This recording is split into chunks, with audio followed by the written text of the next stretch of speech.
Bien, ahora vamos a ver lo que es el edema agudo de pulmón. El edema agudo de pulmón se puede clasificar en cardiogénico y no cardiogénico. Las manifestaciones clínicas, sea cual fuere la clasificación, siempre es de la misma forma. O sea que nosotros en la enfermería, ya sea cardiogénico o no cardiogénico, nuestras acciones y cuidados de enfermeros van a ser las mismas. ¿Cuáles son los síntomas y los signos específicos en un edema agudo de pulmón? ¿Sí? Este paciente seguramente cuando ya, póngale que ingresó por alguna característica y se nos complica con un edema agudo de pulmón, vamos a tener un paciente hipotenso, taquicárdico, con diaforesis, palidez, ¿sí? A eso vamos a tener una saturación por debajo de 85, una frecuencia cardíaca por encima de 35. Vamos a tener una tos que puede ser asalmonada, ¿sí? Espumosa asalmonada, ¿sí? En un paciente con edema agudo de pulmón. Esas son las características importantes que tiene que tener. Otra cosa que va a tener, que va a estar desorientado y va a tener mucha fatiga. Usted ve esos signos y síntomas, automáticamente usted puede decir sin ningún miedo, este paciente tiene un edema agudo de pulmón, ¿sí? Por ende, nosotros tenemos que hacer un montón de actividades de enfermería para minimizar esos riesgos, porque va a tener complicaciones, ¿sí? Puede llegar a un shock cardiogénico de este paciente. Entonces tenemos que tener en cuenta las acciones de enfermería para evitar esos riesgos. Primero que todo voy a tener en cuenta lo que es la tensión arterial.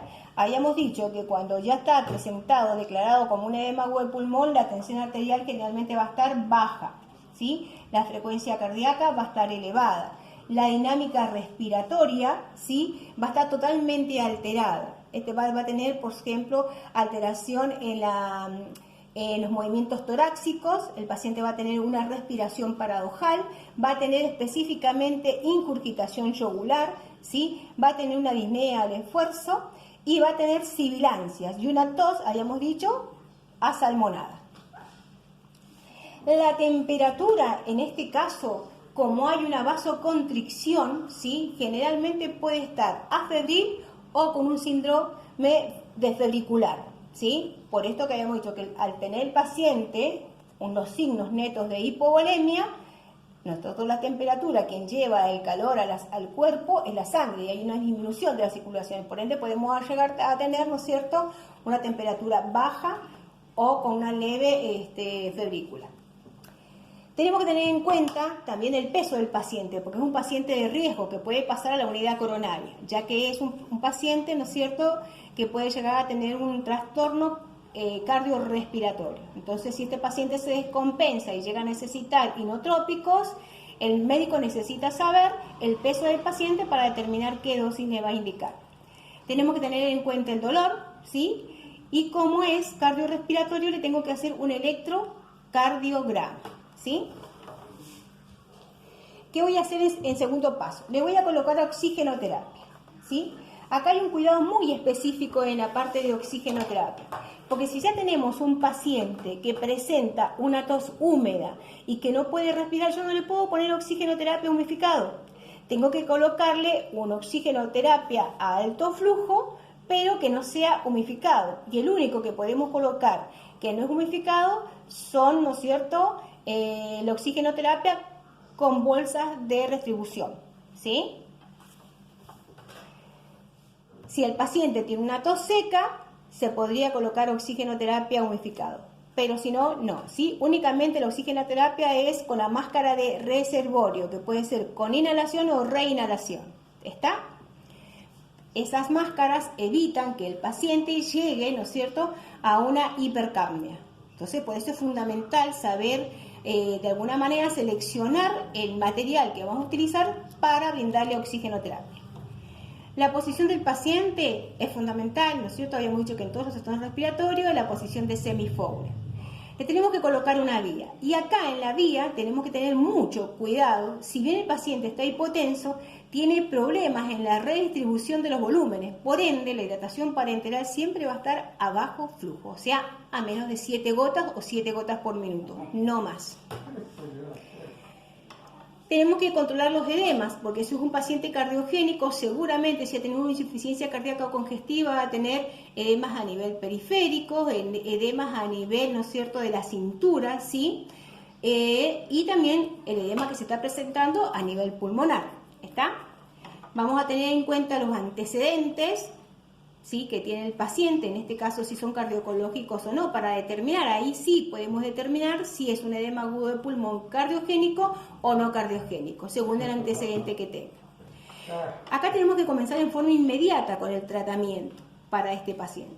Generalmente el tratamiento que se hace con un edema agudo de pulmón es, de alguna manera, ¿no es cierto?, el médico lo que indica es furosemida, porque tiene que sacarle líquidos, porque hay una disminución de la presión oncótica, ¿sí? Al no mantener toda la solución vascular dentro de las arterias, ¿sí?, el agua se va al intersticio. Entonces tenemos una disminución del flujo, por ende tenemos hipotensión y taquicardia, ¿sí? Entonces tenemos que tener en cuenta y comenzar automáticamente con el tratamiento. ¿Está?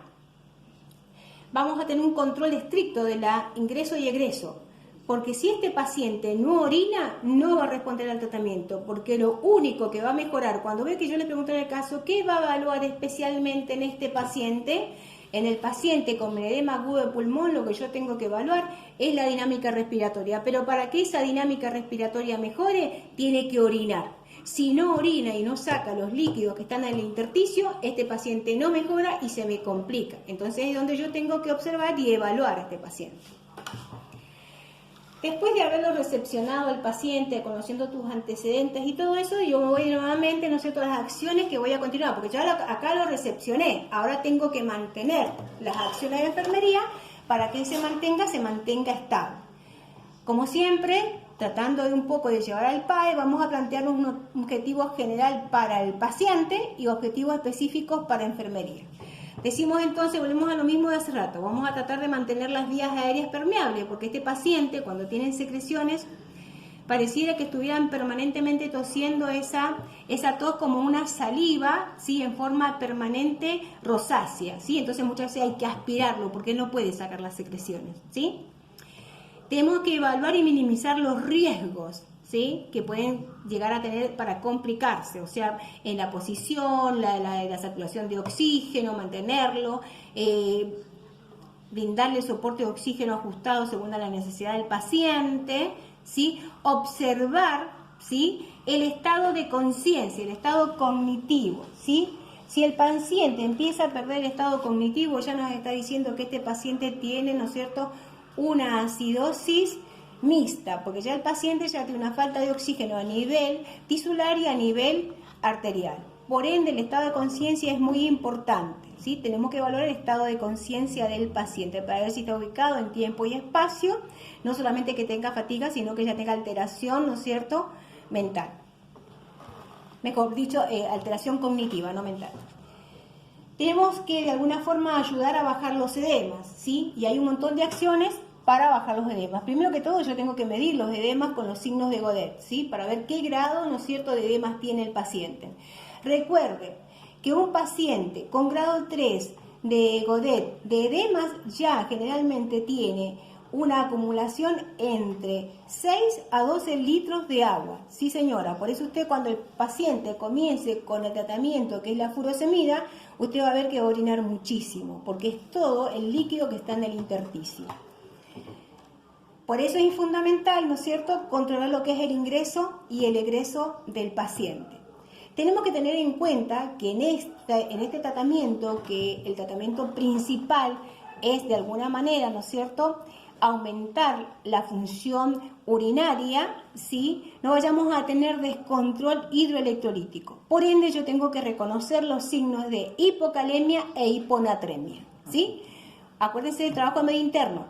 Yo tengo que reconocer todos los signos y síntomas que puede presentar un paciente con hipocalemia o hiponatremia, para determinar si este paciente se me está complicando o no se me está complicando. En la observación eso es con respecto a los signos y síntomas que puede presentar el paciente. Entonces, para evitar la descompensación mediante la observación de los signos y síntomas, debo tener en cuenta la alteración en el estado ácido-base, la alteración en la parte electrolítica, que es el potasio y el magnesio, los dos principales que de alguna manera se alteran cuando tenemos trastornos a nivel hidroelectrolítico.